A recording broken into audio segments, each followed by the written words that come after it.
नमस्कार, स्वागत है आप सभी का एक बार फिर से। काफी दिनों बाद अपने शुरू कर रहे हैं अपने जो थर्ड ग्रेड जो अपना नेक्स्ट टारगेट है, और जो लेवल 2 के साथी हैं उनके लिए अपने फिजिक्स का जो टॉपिक है वो लेके आए हैं, और टॉपिक रहने वाला है विद्युत धारा। देखिए, लेवल 1 के अंदर अपने जो साइंस के टॉपिक्स हैं उनमें जो फिजिक्स और केमिस्ट्री के जो टॉपिक है वो अपने कंप्लीट हो चुके हैं। अब बायो के टॉपिक हैं वो अपने जब लेवल 2 के शुरू करेंगे, नेक्स्ट टॉपिक जो शुरू करेंगे अपने वो बायो के ही करेंगे, तब अपने लेवल 1 को साथ में लेके चलेंगे। आज का ये जो क्लास है ये अपने स्पेशल जो है लेवल 2 वालों के लिए, इसके अलावा जो 4th ग्रेड के साथी हैं उनके विद्युत धारा टॉपिक लगता है, तो वो भी इस वीडियो को लास्ट तक जरूर देखें। तो शुरू करते हैं बिना किसी देरी के अपना जो टॉपिक है विद्युत धारा। सबसे पहले जानकारी प्राप्त करेंगे विद्युत धारा जो जनरेट होती है वो आपके विद्युत आवेश से होती है।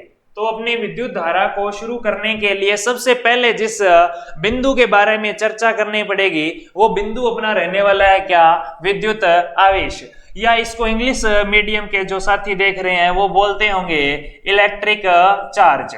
क्या बोलते हैं जी? Electric charge. अब बात करते हैं कि इलेक्ट्रिक चार्ज या विद्युत आवेश होता क्या है, इसको कैसे उत्पन्न किया जाता है। देखिए, पुराने टाइम की बात है कि एक नाम आता है थेल्स। क्या नाम आता है? थेल्स। इन्होंने क्या किया था, एम्बर नाम का कोई पदार्थ था, उसको जब रगड़ा गया तो वो उसके पास में जो कागज के टुकड़े या जो भी कचरा जो भी था, छोटी पत्तियां वगैरह, वो उसके क्या करने लगी, चिपकने लग गई। तो उसी से अपने जो है जो ये आवेश है इसका जो कंसेप्ट है वो शुरू हुआ। तो उसके बाद में अगर हम बात करें इलेक्ट्रिक चार्ज जो है इसकी डेफिनेशन क्या होती है, तो सिंपल भाषा में तो हम कहते हैं किसी भी वस्तु को, कोई भी जो वस्तु है वो दूसरी वस्तु को आकर्षित या प्रतिकर्षित करती है तो वो जो गुण होता है उसको विद्युत आवेश कहते हैं। सिंपल भाषा में ये परिभाषा होती है, लेकिन अपने अच्छे लेवल के हिसाब से अगर देखें तो इसकी जो ओरिजिनल डेफिनेशन जो है वो ये है कि विद्युत आवेश एक ऐसा गुण है किसी भी वस्तु का जिसके कारण वह विद्युत क्षेत्र और चुंबकीय क्षेत्र उत्पन्न करता है और उनका अनुभव करता है। परिभाषा वापस बोल रहा हूं मैं कि किसी भी पदार्थ का ऐसा गुण है जिसके कारण वह विद्युत क्षेत्र और चुंबकीय क्षेत्र उत्पन्न करता है या अनुभव करता है, इस गुण को ही क्या कहा जाता है? विद्युत आवेश कहा जाता है। ये तो इसकी परिभाषा होगी। अब बात करते हैं कि विद्युत आवेश जो है इसके कितने पार्ट होते हैं, यानी विद्युत आवेश को कितने भागों में बांटा गया। अगर हम भागों की बात करें तो विद्युत आवेश को 2 भागों में बांटा। किसने बांटा ये भी पूछा जा सकता है। तो एक वैज्ञानिक का नाम आपके सामने आता है और वो वैज्ञानिक हैं बेंजामिन फ्रैंकलिन। क्या नाम है? Benjamin Franklin. इन्होंने क्या किया, विद्युत आवेश को 2 पार्ट में डिवाइड किया। कौन कौन से? एक को बोला सर धनावेश। क्या बोला? धनावेश। और दूसरे को क्या बोला? दूसरे को बोला ऋणावेश। एक को बोला धनावेश और एक को क्या बोला? ऋणावेश। अब धनावेश को इंग्लिश में क्या बोलते हैं? पॉजिटिव चार्ज बोलते हैं। क्या बोलते हैं? Positive charge. ठीक है। और इसको बोलते हैं नेगेटिव चार्ज। क्या बोलते हैं? नेगेटिव चार्ज बोलते हैं। इसको लिखने का तरीका ये है, इसको प्लस लगा के वी लगा दो, इसको माइनस लगा के वी लगा दो। ठीक है। अब आप कहोगे कि धनावेश और ऋणावेश जो है ये किस तरह से अपने बना सकते हैं, यानी आवेश जो है वो धनावेश और ऋणावेश के रूप में कैसे प्रदर्शित होता है, इसके पीछे का क्या कंसेप्ट है, इसको अपने अच्छे से समझते हैं।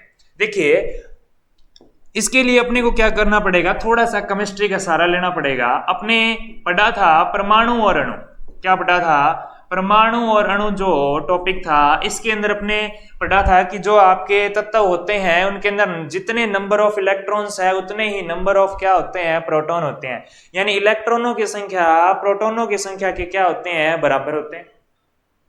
तो वहीं से अपने धनावेश और ऋणावेश का कंसेप्ट समझते हैं। तो मान लो ये सोडियम की हम एग्जांपल लेते हैं। किसका एग्जांपल लेते हैं? सोडियम का। सोडियम का परमाणु क्रमांक कितना होता है? 11 होता है। तो जितना परमाणु क्रमांक होता है उसका उतना ही उसके अंदर इलेक्ट्रॉनों की संख्या होती है। तो इलेक्ट्रॉन कितने हो गए? 11 हो गए। यानी इसमें इलेक्ट्रॉन भी 11 है और इसमें प्रोटॉनों की संख्या भी क्या है साथियों? 11 है। अब बात करें कि धनावेश ऋणावेश कैसे होगा।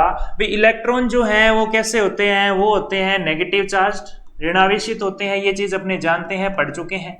और जो प्रोटॉन होते हैं वो क्या होते हैं सर? धनावेशित होते हैं। क्या होते हैं, धनावेशित होते हैं, यानी पॉजिटिव चार्ज होते हैं, और ये नेगेटिव चार्ज होते हैं। अब यहाँ पर हम बात करें दोनों की संख्या कितनी है, 11-11 है, तो दोनों 11-11 है, तो ये तो प्लस का 11 हो गया, प्रोटॉन का तो कितना हो गया, +11 हो गया, और इलेक्ट्रॉन से अगर चार्ज की बात करें तो कितना हो गया, -11 हो गया।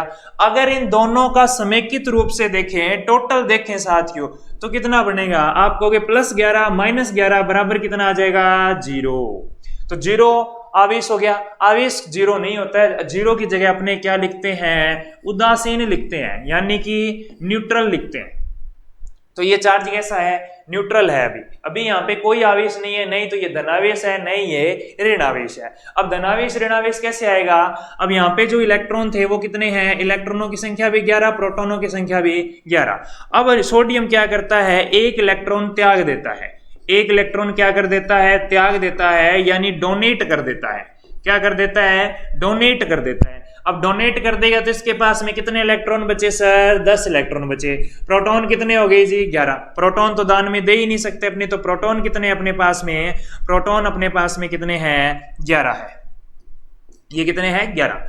अब ये क्या हुआ, माइनस का 10 हुआ, क्योंकि इलेक्ट्रॉन माइनस चार्ज है, तो ये -10 हुआ, ये क्या हुआ, प्लस का 11। तो ओवरऑल रिजल्ट देखोगे तो -10 जो, यानी कि 10 इलेक्ट्रॉन जो है 10 प्रोटॉन के चार्ज के बराबर है, ये तो क्या हो जाएंगे, न्यूट्रल हो जाएंगे। बचेगा कितना, एक प्रोटॉन बचेगा, और एक प्रोटॉन जो है उसका चार्ज कितना होता है, यानी आपका चार्ज जो है वो +1, यानी +1, यानी इसका मतलब ये कैसा चार्ज बनेगा, धनावेशित बनेगा। इस तरह से ये धनावेश का कंसेप्ट है वो आता है। अगर ऋणावेश की अगर अपने चर्चा करें, किसकी चर्चा करें, ऋणावेश की चर्चा करें, तो अपने बात करें क्लोरीन की बात करते हैं। किसकी बात करते हैं, क्लोरीन का एग्जाम्पल लेते हैं। क्लोरीन कितने नंबर पे आता है, आप कहोगे 17 नंबर पे आता है सर, ठीक है, 17 इलेक्ट्रॉन हो गए, 17 इसमें क्या हो गए, प्रोटॉन हो गए। तो यहां पर अगर अपने देखें तो प्रोटॉनों की संख्या भी कितनी है, 17, और इलेक्ट्रॉनों की संख्या भी कितनी है, 17 है, ठीक है ना। तो यहाँ पे 17-17 हो गए दोनों। अब ये तो क्या है, अभी तक तो क्या है, न्यूट्रल है, 0 चार्ज है, यानी ये न्यूट्रल है, यानी उदासीन है। अभी तक तो ये क्या है जी, उदासीन है। अब क्या करेगा, क्लोरीन के पास में एक इलेक्ट्रॉन कम होता है, तो ये एक इलेक्ट्रॉन ग्रहण करता है। तो प्रोटॉन तो कितने होंगे, 17 ही होंगे, और इलेक्ट्रॉन एक ग्रहण करेगा, यानी +1, या एक इलेक्ट्रॉन जुड़ जाएगा, यानी कितने हो जाएंगे, 18 हो जाएंगे। अब आप बताओ मेरे को, इसका कितना चार्ज बनेगा, प्लस का 17 बनेगा प्रोटॉन का, और जो आपका ये इलेक्ट्रॉन है, इलेक्ट्रॉन का चार्ज कितना बनेगा, इलेक्ट्रॉन का जो चार्ज बनेगा वो माइनस का 18 बनेगा। ओवरऑल रिजल्ट क्या आएगा आपके पास में, ओवरऑल रिजल्ट आएगा -1, यानी ये जो चार्ज बना ये क्या बना आपका, ऋणावेशित बना। क्या बना साथियों, ऋणावेशित बना। यहां तक बात समझ में आ गई होगी, कोई दिक्कत वाली बात नहीं है ना। और एक इलेक्ट्रॉन में कितना चार्ज होता है ये मैं आपको बता देता हूं, ये याद रखना अच्छे से। एक इलेक्ट्रॉन जो है इसमें चार्ज होता है 1.6 गुणा 10 की पावर -19 कूलम। इलेक्ट्रॉन है तो यहाँ माइनस लग जाएगा, और एक प्रोटॉन में चार्ज पूछे तो प्लस का 1.6 गुणा 10 की पावर -19 कूलम होता है। बात समझ गए होंगे।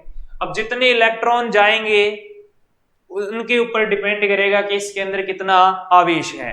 तो कुल मिला के ये कह सकते हैं कि सर अगर हम ये कहें कि विद्युत आवेश जो है इसका फॉर्मूला बनाना चाहें तो क्या बनेगा, Q क्या है, विद्युत आवेश है। क्या है, विद्युत आवेश है। इसका फॉर्मूला होता है Q बराबर Ne। क्या होता है, Q बराबर Ne। अब आपको कि सर ये बताओ कि इनका मतलब क्या है, Q का मतलब तो क्या है, विद्युत आवेश है।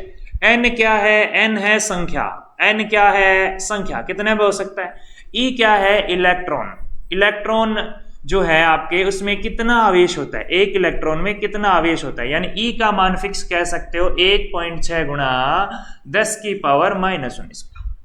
ये आपके रहेगा, ये सूत्र हो गया, आपके फॉर्मूला हो गया। उसके बाद में बात आती है सर इसका मात्रक क्या होता है, यूनिट क्या होता है। भी किसी ना किसी राशि को मापने के लिए, जो भौतिक राशि है उसको मापने के लिए कोई ना कोई मात्रक जो है उसकी आवश्यकता जरूर पड़ती है।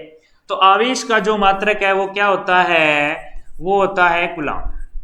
कूलम भी बोलते हैं इंग्लिश मीडियम में, और हिंदी में अपने डायरेक्ट कूलम बोल सकते हैं, और ये भी एक वैज्ञानिक का ही नाम है, ठीक है ना।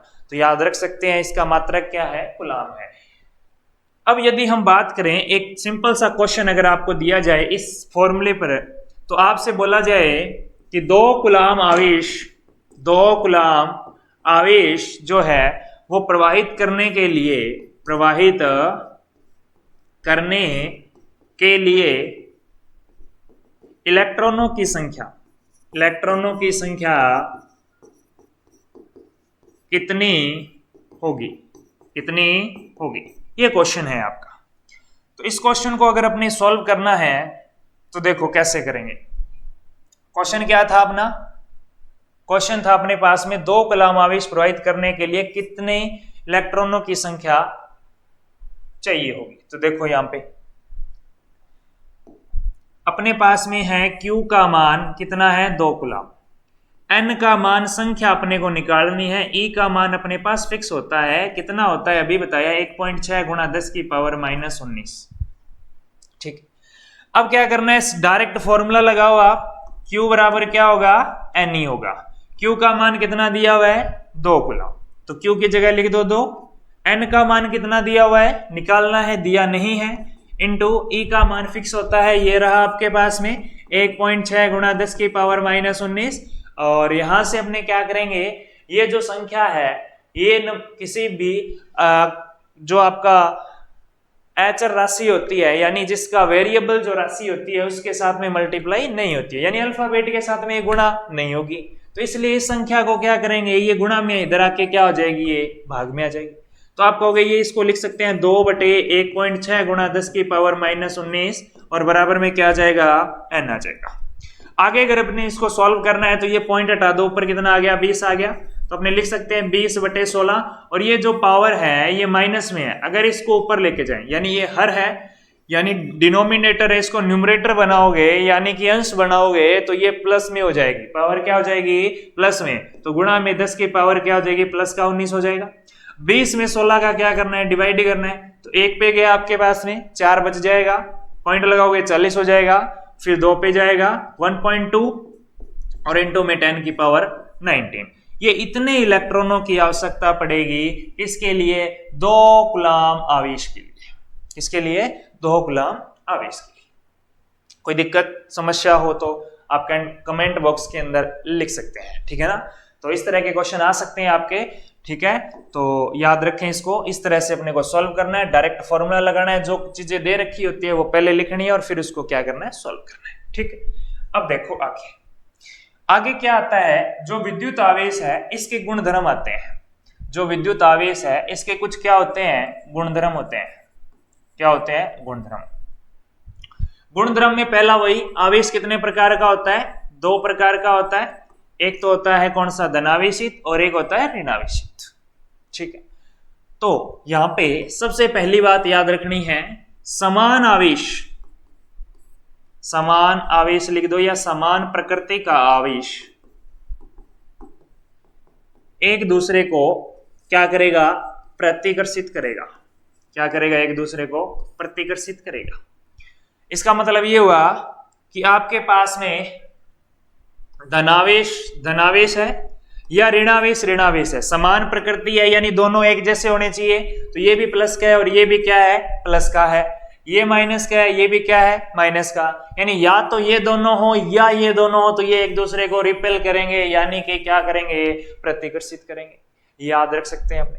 नेक्स्ट जो पॉइंट है वो ये है कि असमान आवेश, या आप लिख सकते हो असमान प्रकृति का आवेश। असमान प्रकृति का आवेश क्या करते हैं, एक दूसरे को आकर्षित करते हैं।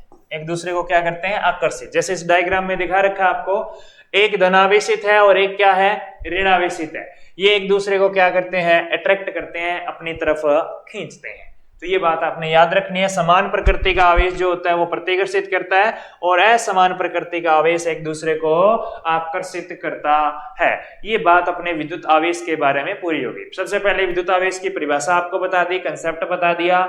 धनावेश ऋणावेश बेंजामिन फ्रैंकलिन ने 2 भागों में बांटा। उसके बाद में विद्युत आवेश का फॉर्मूला Q बराबर Ne आपको बता दिया। फिर उसका जो मात्रक होता है वो कूलाम होता है, और यहाँ पर आपके जो है, मैंने ये भी आपको एक क्वेश्चन बताया कि 2 कूलाम में कितने इलेक्ट्रॉनों की संख्या चाहिए होगी, तो इलेक्ट्रॉनों की संख्या वाले क्वेश्चन भी आप डायरेक्टली कर सकते हैं। ठीक है, अब बात करें आगे अपना जो टॉपिक है विद्युत धारा के ऊपर। अगली जो परिभाषा आती है वो आती है विद्युत धारा, या जिसको इंग्लिश वाले बोलते हैं जी इलेक्ट्रिक करंट बोलते हैं। क्या बोलते हैं? Electric current. देखो बेसिकली अपने घरों में इसको विद्युत धारा न बोल के लाइट बोलते हैं, जो कि बिल्कुल गलत है। लाइट क्या होती है? लाइट जो है यानी जिसको अपने प्रकाश कहते हैं, हिंदी में प्रकाश, लाइट एक इंग्लिश शब्द है। और जो प्रकाश है उसकी परिभाषा क्या होती है कि प्रकाश एक ऊर्जा है जिसकी सहायता से हम वस्तुओं को देख सकते हैं। तो वस्तुओं को देखने के लिए जो आवश्यक है उसे ही हम क्या कहते हैं? प्रकाश कहते हैं या लाइट कहते हैं। तो अपने घरों में लाइट किसको बोल देते हैं? अपने बोल देते हैं विद्युत धारा में। वो अपने को जानकारी नहीं है उसके हिसाब से, बाकी अपने बचपन से यही बोलते हुए आ रहे, तो अपने वो शब्द जो है सेट हो रखे हैं तो अपने वही बोलते हैं ना। वैसे क्या होता है? विद्युत धारा होती है जिससे आप पंखा चला रहे हो, जिससे रोशनी कर रहे हो, यानी जिससे प्रकाश जनरेट कर रहे हो, वो आपके क्या होता है? विद्युत धारा ही होती है। होती क्या है विद्युत धारा? विद्युत धारा होती है आवेशों के प्रवाह की दर। आवेशों के प्रवाह की दर, आवेशों के प्रवाह की दर को विद्युत धारा कहते हैं। ये इसकी क्या है जी? सिंपल सी डेफिनेशन है। तो आपके से पूछे आवेशों की प्रवाह की दर खाली स्थान कहलाती है, तो क्या कहलाती है? विद्युत धारा कहलाती है। इसके अलावा इसका अगर फॉर्मूला बात करें तो I बराबर होता है Q/T। क्या होता है? Q/T होता है। और इससे अगर परिभाषा बनाना चाहे तो अपने सिंपल ये सेम ही बनेगी, क्योंकि दर के लिए भाग लगाया जाता है समय का, ऊपर क्या है? आवेश, तो आवेश के प्रवाह की क्या है? ये दर। या आप ये भी कह सकते हो विद्युत आवेश और समय के अनुपात को विद्युत धारा कहते हैं। ये भी आप कह सकते हो, क्योंकि यहाँ पे क्या ऊपर क्या आवेश है और नीचे क्या है? समय है, तो इसका अनुपात भी अपने कह सकते हैं। ठीक है जी, तो ये इसका फॉर्मूला हो गया। अब एक चीज और, इसी फॉर्मूले को थोड़ा सा मतलब अपने क्या कर सकते हैं? चेंज कर सकते हैं। क्या आपने अभी पढ़ा Q बराबर क्या होता है दोस्तों? Ne होता है। क्या होता है? Ne। तो यहाँ पे Q की वैल्यू अपने क्या कर सकते हैं? पुट कर सकते हैं। तो बिल्कुल I इक्वल्स टू क्या बन जाएगा? Ne/T बन जाएगा। तो एक तो ये रिलेशन अपने को याद रखना है, वो डिपेंड करेगा कि अपने क्वेश्चन किस फॉर्म में दिया हुआ है, उसके अकॉर्डिंग अपने फॉर्मूला जो है वो अप्लाई करेंगे। कई बार फॉर्मूला जो है एक्सचेंज भी करना पड़ता है, जैसे इस फॉर्मूले में I और T का मान दिया और Q फाइंड आउट करना है, तो इसी फॉर्मूले से अपने इसको लिख सकते हैं IT बराबर Q लिख सकते हैं। क्या लिख सकते हैं? IT बराबर Q लिख सकते हैं। तो ये बात आपको समझ आ गई होगी, है ना। तो अगला जो पॉइंट है वो ये है कि इसका सर मात्रक बता दीजिए। क्या बता दीजिए जी? मात्रक बता दीजिए। इसका मात्रक होता है एम्पियर। क्या होता है? एम्पियर। और इसको डिनोट किया जाता है कैपिटल A से, और ये जो है SI मात्रक है। कैसा मात्रक है? SI मात्रक है। और एक चीज याद रखना, विद्युत धारा जो है वो आपकी मूल भौतिक राशि है, इसलिए ये जो मात्रक है आपका एम्पियर जो है आपका मूल मात्रक है। कैसा मात्रक है? मूल मात्रक है। जो 3rd grade 2nd level math science के साथी हैं उन्होंने 11th क्लास में फिजिक्स के अंदर आपने ये पढ़ा होगा कि मूल मात्रकों की संख्या 7 होती है, और उन 7 में से एक कौन है? आपके जो एम्पियर है वो है। और एम्पियर जो है उसको कैपिटल A लिखा जाता है। तो कैपिटल A लिखने का रीजन ये है कि जितने भी मात्रक कैपिटल में लिखे जाते हैं और एक ही आपका लेटर होता है, वो किसी ना किसी वैज्ञानिक के नाम पे होता है। तो यहाँ पे जो एम्पियर है वो वैज्ञानिक का नाम है, और जो पूरा नाम है इनका वो है आंद्रे मेरी एम्पियर। क्या है पूरा नाम? आंद्रे मेरी एम्पियर। तो विद्युत धारा के बारे में जो मात्रक है किसके नाम पे रखा गया? आंद्रे मेरी एम्पियर के नाम पे रखा गया। ये चीज भी कई बार पूछ लेते हैं, ठीक है ना। तो ये विद्युत धारा है, फॉर्मूला I बराबर Q/T है, और जो एक फॉर्मूला और बनता है I इक्वल्स टू Ne/T है, ठीक है। और यहां से एक फॉर्मूला ये भी बन सकता है Q बराबर IT बन सकता है, और वैसे Q बराबर आपके Ne होता है, ठीक है। और इन दोनों से आप ये भी लिख सकते हो Ne बराबर में क्या लिख सकते हो? IT भी लिख सकते हो। ये फॉर्मूला इस फॉर्मूले से भी बन सकता है और इन दोनों के कॉम्बिनेशन से भी ये फॉर्मूला बन सकता है, ठीक है। तो ये बातें अपने को याद रखनी पड़ेगी, साथ साथ में आप नोट करते रहें, ठीक है। आगे बात करें, जो विद्युत धारा है उसके मापने के लिए एक यंत्र का उपयोग किया जाता है। एक यंत्र कह लो या एक इंग्लिश में बोलते हैं इसको डिवाइस, और वो डिवाइस जो है वो ये आपके सामने दिखा रखी है और इसको बोलते हैं अमीटर। क्या बोलते हैं? अमीटर बोलते हैं। तो डिवाइस में देखो कौन कौन से क्वेश्चन है। अब तक आपने गति के अंदर अपने 2 मीटर पढ़े थे। एक का नाम था ओडोमीटर। कौन सा था जी? एक था ओडोमीटर और एक का नाम था स्पीडोमीटर। एक का नाम था ओडोमीटर, एक का नाम था स्पीडोमीटर। ओडोमीटर किसको मापता है? दूरी को। और जो स्पीडोमीटर है वो किसको मापता है? चाल को मापता है। हिंदी में इसको चाल मापी भी कहते हैं क्योंकि ये माप किसको रहा है? चाल को माप रहा है। याद रख सकते हैं। वेग को मापने का कोई यंत्र नहीं है, ठीक है। और जो विस्थापन है उसको भी मापने का कोई यंत्र नहीं होता है। दूरी मापने का यंत्र ओडोमीटर है, चाल मापने का यंत्र स्पीडोमीटर है, विद्युत धारा मापने का यंत्र क्या कहलाता है? अमीटर कहलाता है, ठीक है। और ये मीटर जो होता है इसके अंदर बीच के अंदर क्या लिखा हुआ होता है? ए लिखा हुआ होता है। और जो 11th में मैथ साइंस के रहे हैं उन्होंने इसको जरूर देखा होगा और रीडिंग भी ली होगी, ठीक है। तो ये बात हो गई अपने विद्युत धारा के बारे में। अब विद्युत धारा जो है वो 2 टाइप की होती है। कितने टाइप की होती है? 2 टाइप की होती है। विद्युत धारा जो है वो 2 प्रकार की होती है। एक तो एसी करंट होता है और एक डीसी करंट होता है। इसको बोलते हैं अल्टरनेट करंट और इसको बोलते हैं डायरेक्ट करंट।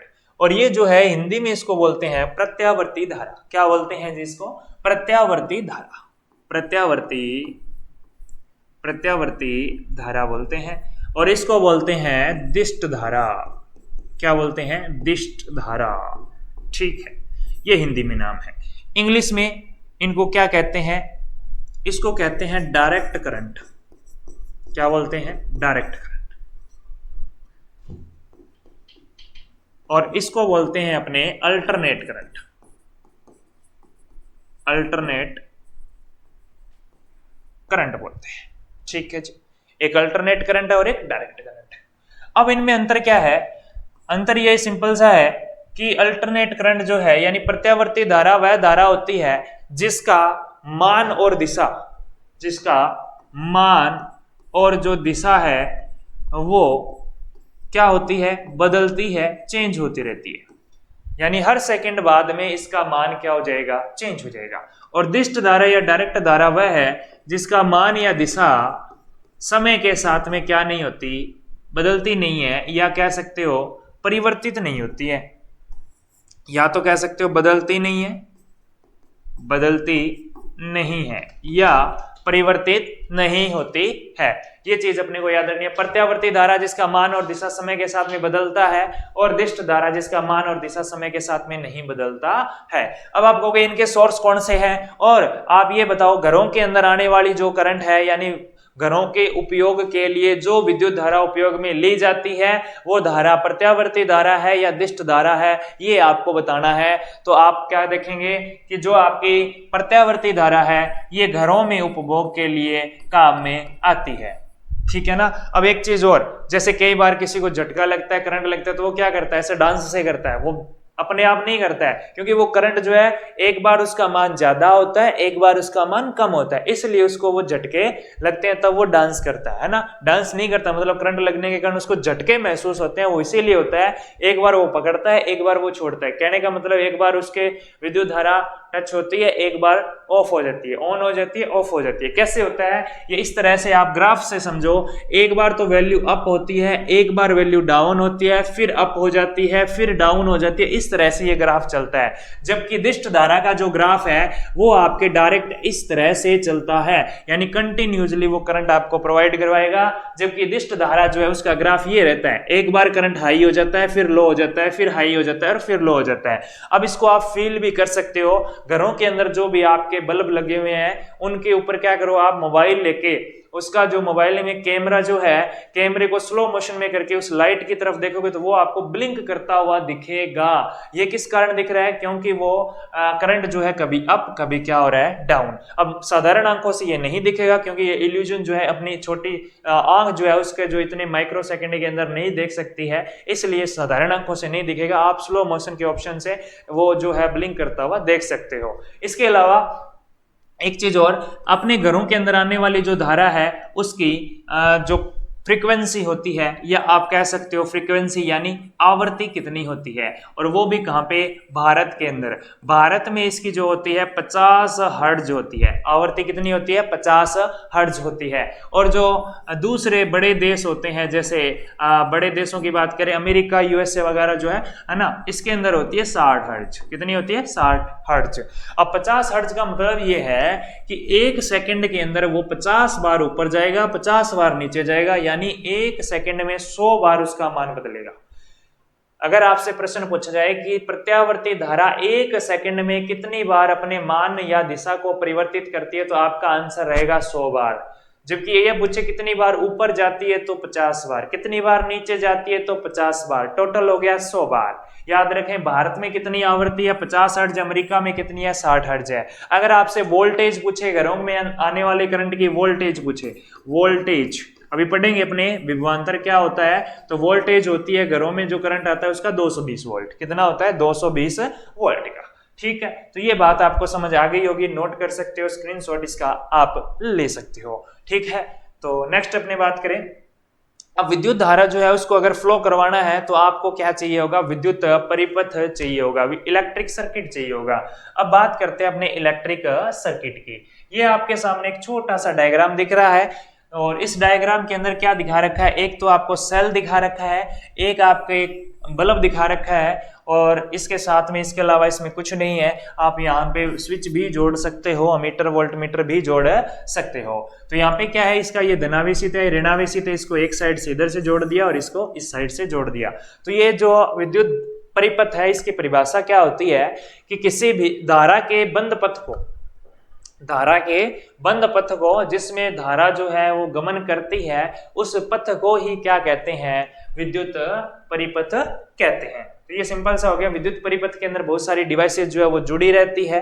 ठीक है, अब एक चीज और देख लो, यहाँ पे जो एसी डीसी है, अगर आपसे पूछे एसी जो है वो सोर्स कौन कौन से हैं, तो इसके लिए आपके एसी जो सोर्स है, घरों के अंदर जो आने वाला करंट है, एक तो आप ये याद रखो, घरों में करंट, घरों में विद्युत जो आता है वो कौन सी आती है, एसी आती है।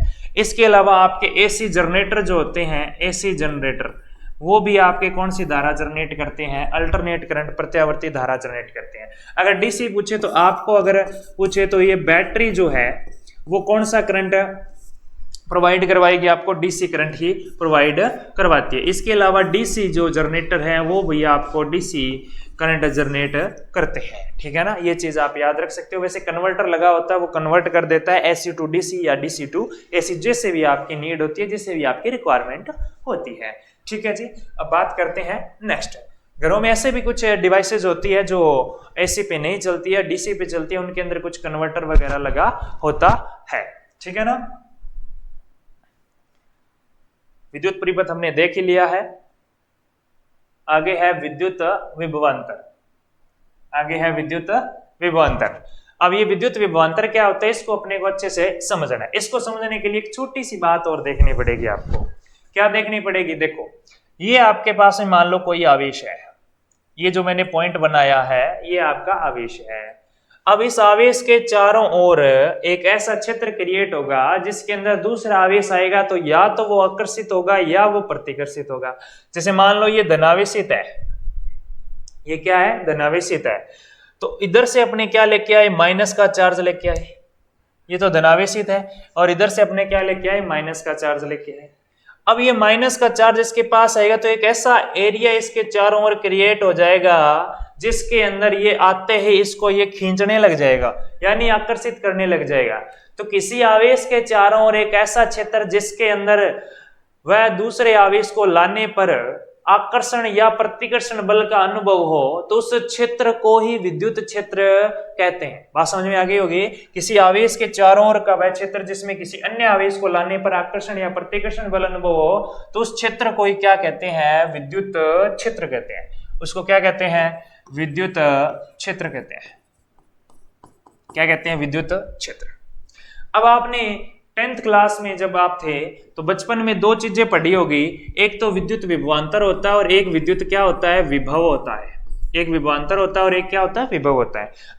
इलेक्ट्रिक पोटेंशियल होता है, ठीक है, और ये आपका विभव जो है, इसके बारे में दोनों के में अंतर क्या है, एक विभवांतर है और एक विभव है।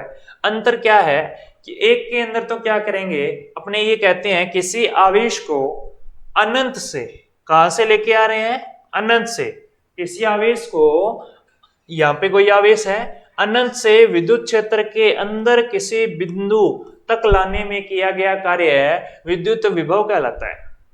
वापिस बता रहा हूं, किसी आवेश को अनंत से, कहां से लेके आ रहे हो आप, अनंत से, किसी आवेश को अनंत से विद्युत क्षेत्र के अंदर लाने में किया गया कार्य विद्युत विभव कहलाता है, विद्युत विभव कहलाता है। अब विभवांतर क्या होता है, विभवांतर होता है इस आवेश, किसी आवेश को विद्युत क्षेत्र के अंदर एक बिंदु से दूसरे बिंदु तक ले जाने में किया गया कार्य क्या कहलाता है, विद्युत विभवांतर कहलाता है। क्या कहलाता है, विद्युत विभवांतर कहलाता है। बात समझ में आ गई होगी। वापिस देखो, एक बार फिर बता रहा हूं, किसी आवेश को विद्युत क्षेत्र के अंदर ही एक बिंदु से दूसरे बिंदु तक ले जाने में किया गया कार्य विभवांतर कहलाता है।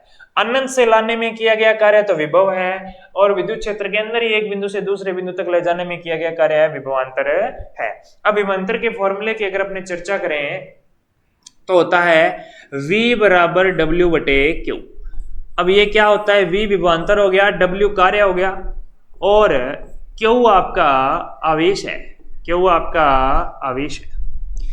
अब आप कहोगे सर इसका मात्रक भी हमें बता दो, तो बिल्कुल इसका जो मात्रक है, इसका जो मात्रक है वो होता है वोल्ट। क्या होता है, वोल्ट, और जिसको कैपिटल V से लिखा जाता है।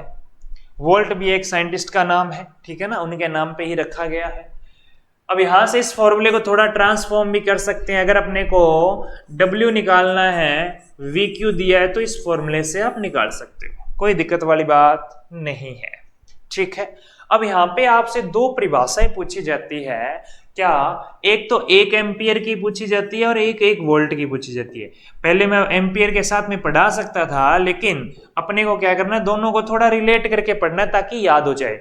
अपने क्या है, फॉर्मूला क्या था विद्युत धारा का, I बराबर Q अपॉन T था, और ये है V बराबर W अपॉन Q। अब यहाँ पे इनके मात्रक देखो, विद्युत धारा का मात्रक क्या था, ये कलर शायद आपको नहीं दिखेगा, है ना, तो इसका जो मात्रक था वो था एम्पियर। Q का मात्रक जो होता है वो C गुलाम होता है, समय का होता है सेकंड।